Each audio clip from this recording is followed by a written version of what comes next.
My name is Lowell. I am 68 years old and I have spent the better part of 4 decades learning how to read a room. I know when a conversation is actually a negotiation.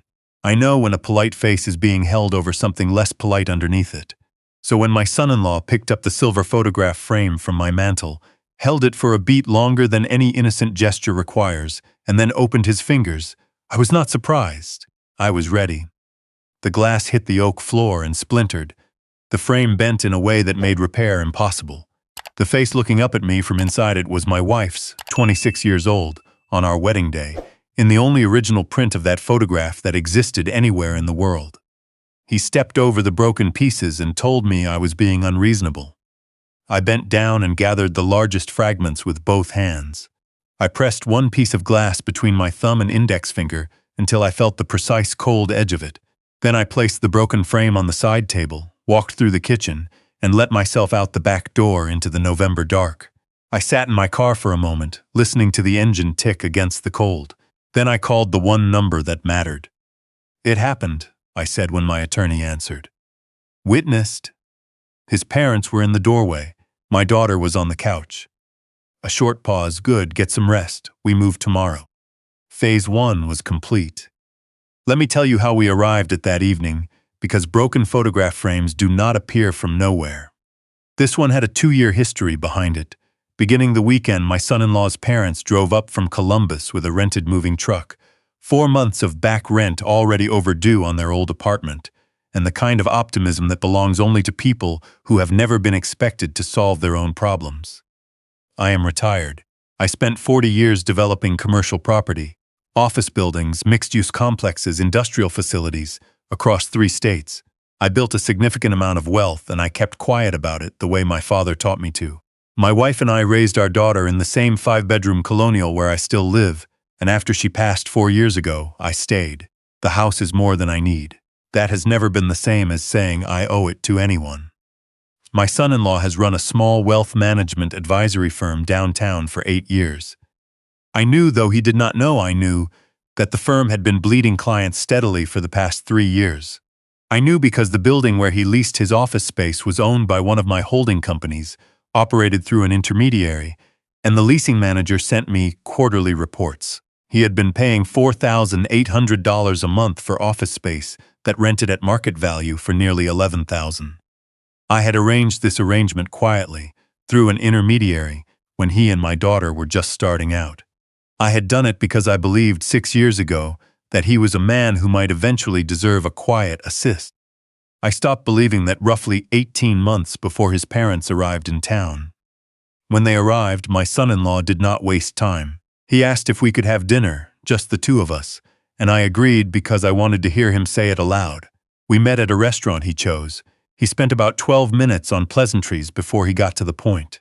His parents needed a place to stay while they re-established themselves. He used that word without explaining what they were re-establishing from, which told me everything about how much he thought I deserved to know. My house had more than enough room. It was, he said, objectively underutilized. Family took care of family. I told him no. I said it once, without explanation or apology, because I had learned over 68 years that explaining a refusal is not the same as softening one. It is an invitation to a counter-argument. He did not take it well. The evening ended shortly after. The following morning, I called my attorney and told him I needed to have a serious conversation about asset protection. What I had already begun the previous April, and now accelerated, was the legal transfer of my home and its associated property into an irrevocable blind trust. My attorney and 2 independent corporate trustees administered it. The trust guaranteed my right to live in the home for the duration of my natural life. It made the property entirely unreachable by personal court orders, conservatorship proceedings, or family litigation. When the transfer was finalized, Lowell the individual no longer owned the property.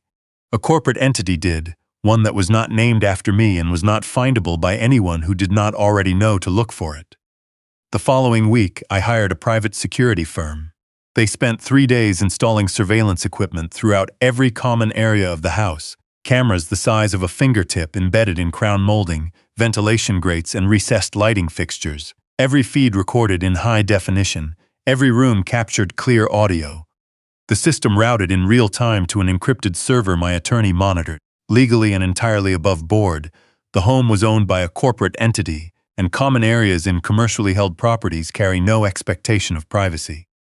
We set the stage, then we waited for the players to walk onto it.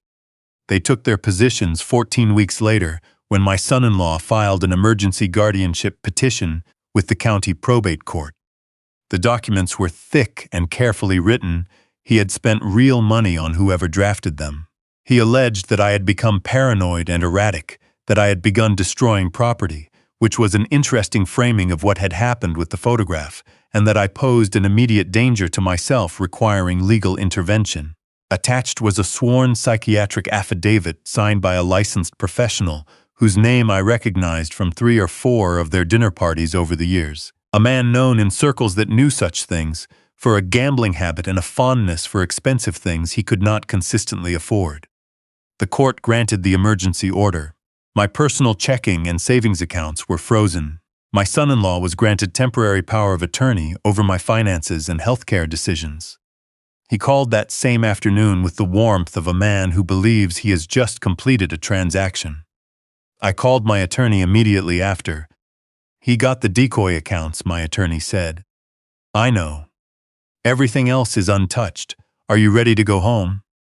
Yes.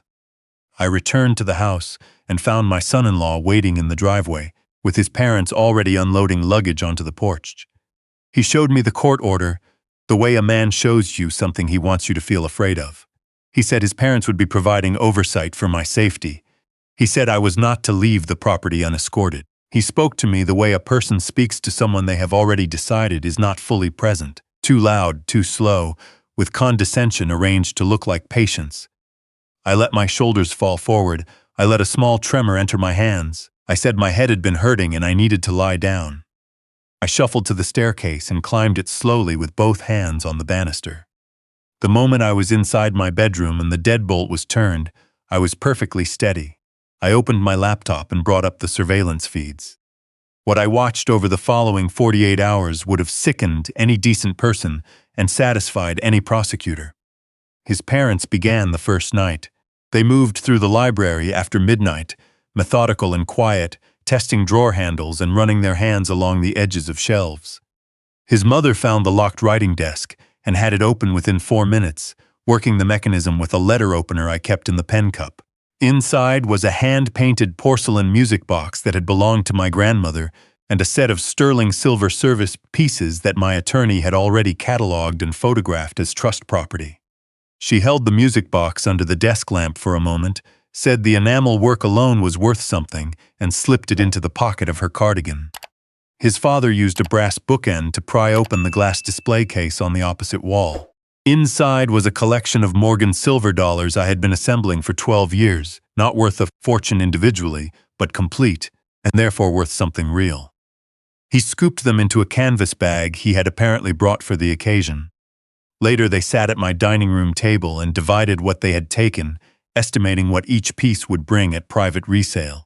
His mother said she knew a dealer downtown who bought estate items without documentation. His father wrote figures in a small notebook. His mother said that once the permanent conservatorship came through, they would move me to a state-funded facility and take their time going through the rest of the house without having to be careful. Every word encrypted and stored. 3 days later, I was awake before 5 in the morning. I walked to the mailbox at the end of the driveway in my wool robe, moving slowly and keeping to the tree line. Inside the box, I found a priority envelope from a national bank, addressed to my son-in-law, using my address as his financial residence. I carried it inside and opened it at my desk. He had gone to the bank the morning after the court order was signed and presented the guardianship documents as authorization. He had applied for a line of credit, $250,000, and listed my home as the sole collateral. The bank had approved it. The funds had already been wired to the operating account of his advisory firm. I photographed every page. I sent them to my attorney with 2 words, he did it. The phone rang 3 minutes later. Bank fraud, my attorney said. Wire fraud for the interstate transfer, both federal felonies. Yes, I said. We have everything we need. How do you want to do it? I thought for a moment about what kind of man my son-in-law was. A man who needed witnesses. A man who needed the room watching when he believed he had won something. He'll host a party, I said. Let him. That's when we move. He provided the occasion 5 days later. He came to my bedroom door, did not knock, simply spoke through the wood, and told me he was hosting a dinner for colleagues and clients the following Saturday, and that I was to remain in my room and make no noise. He said it was for my own comfort. Then I heard the mechanical snap of a padlock being fastened to an exterior latch he had apparently installed sometime during the previous week. My son-in-law had locked me inside my own bedroom. I waited until his footsteps faded down the hall. Then I walked to the doorframe, pressed the concealed fire safety override built into the wall during original construction, and listened to the padlock disengage and swing free on its hinge. I went to the back of my closet. There is a dark wool suit I had made 14 years ago by a tailor in Philadelphia who has since retired. I had not worn it since a significant business negotiation 3 years prior. I put it on now along with a white shirt and a tie the color of dark burgundy. I checked myself in the bathroom mirror, not the man who had shuffled upstairs with trembling hands and a bowed head, the man who had spent 40 years understanding exactly how power operates and where it actually lives. I took the back staircase down. The house was full of strangers eating catered food and drinking from my wine collection. My son-in-law was circulating with the ease of a man at the top of his own story. His parents were positioned at a side table near the window, his mother wearing a strand of pearls I recognized immediately as having come from my wife's jewelry armoire on the second floor. I walked through the service corridor to the front vestibule and opened the front door. My attorney stood on the porch in his dark overcoat, briefcase in hand. Beside him were 2 county deputies in full uniform and a man in a plain suit with a federal badge clipped to his belt, an investigator from the Financial Crimes Division. My attorney looked at my suit and at the expression on my face. He gave me one slow nod. I stepped back and held the door open. I walked into the room and the music stopped. I had arranged this earlier with one of the catering staff. The silence arrived before I did, and by the time I was standing in the center of the dining room, every face in the house had already turned. My son-in-law came toward me quickly, dropping his voice to a furious hiss, telling me to go back upstairs and stop embarrassing myself in front of his guests. He reached for my arm. Then he saw the deputies. His face went through several expressions in rapid succession before emptying out entirely. My attorney set his briefcase on the sideboard, removed a small device, and connected it to the television above the fireplace. The screen came on. The room went silent in the particular way rooms go silent when people sense that something large and irreversible is beginning. What played on that television was 20 minutes of footage, edited from 48 hours of recording, rendered in high definition with clean audio. The guests, a city councilwoman, several of my son-in-law's business contacts, a handful of their social acquaintances, watched his mother open my writing desk and pocket my grandmother's music box. They heard her price it to her husband in a calm, practical voice. They watched his father pry open the display case and fill a bag with silver. And they heard clearly the conversation at my dining table, the state facility, the estate sale, the intention to move through the house once I was gone and divide what they found. The councilwoman looked at his mother. His mother reached up and covered the pearls at her throat. My attorney paused the footage. He introduced himself as counsel for the corporate trust that held legal title to the property they were standing in. He explained what an irrevocable blind trust is and what it means in terms of who holds authority over what. He held up the deed with the trust entity's name printed in bold across the top. He asked my son-in-law, in front of his assembled guests, whether he recognized that name, and whether he recognized it as the name he had pledged as collateral to a federally insured bank 4 days prior. My son-in-law opened his mouth. Nothing came out that resembled a sentence. The federal agent stepped forward, identified himself and his division, and informed my son-in-law that warrants had been issued for his arrest on charges of bank fraud and wire fraud. My son-in-law was handcuffed in the center of his own party, in a house he had never owned, in front of every colleague and contact he had spent years cultivating. His parents were arrested by the deputies. The music box was in his mother's handbag. The Morgan dollars were in a suitcase in the guest wing, already wrapped in newspaper. Before the deputies escorted them through the front door, I crossed the room and addressed my son-in-law's assembled business contacts directly. I told them, in a voice that carried clearly across the quiet room, that the office building where my son-in-law had operated his advisory firm for the past 8 years was owned by one of my holding companies. I told them he had been paying less than half of market rent through an arrangement I had made anonymously because I had believed when he was starting out that he had potential worth supporting. I told them the lease contained a conduct clause permitting immediate termination upon criminal charges against the primary tenant. I set the termination letter on the nearest table. His firm was finished before the front door closed behind him. The legal proceedings moved at the pace they always do, grinding, meticulous, and in the end, complete. My son-in-law's attorneys were expensive and capable, but the evidence was thorough, the charges were federal, and the paper trail was immaculate. He was sentenced to 3.5 years in a federal correctional facility. The psychiatrist who had signed the fraudulent guardianship affidavit surrendered his medical license and faced a civil judgment that will follow him for a long time. His parents received felony theft convictions. The restitution schedule the court imposed, combined with their legal costs, finished what their Ohio misadventures had started. From what I have been told, they are not speaking to each other with any particular warmth. The downtown building sold to a regional firm for full market value. I directed the net proceeds to a legal advocacy organization that represents elderly adults in guardianship fraud and financial exploitation cases. The director looked at the check for a long time before speaking. I told him I had the resources to defend myself, and that most people in my situation do not. I asked him to use the money to make sure more of them walk out of courtrooms free. He said he would. My daughter and I have had many conversations since that November.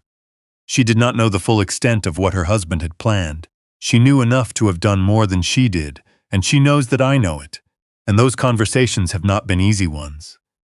But she is her mother's daughter in ways I have not always let myself see, and I have decided that grief should not be a reason to close a door that can still be walked through. We are cautiously working on it. This past Sunday, I sat on my back porch in the early morning with my second cup of coffee and watched the light come through the oak trees the way it comes in October, low and gold, lasting longer than you expect. The house behind me was quiet, not the tense, weaponized quiet of those weeks when strangers moved through my rooms after midnight, the real kind, the kind that means something has been properly restored. The silver frame is back on the mantel. A conservator rebuilt it, and a photograph archivist recovered the original image from a digital backup I had forgotten I still owned. My wife is 26 years old in that picture, looking slightly past the camera towards something I cannot see, almost smiling.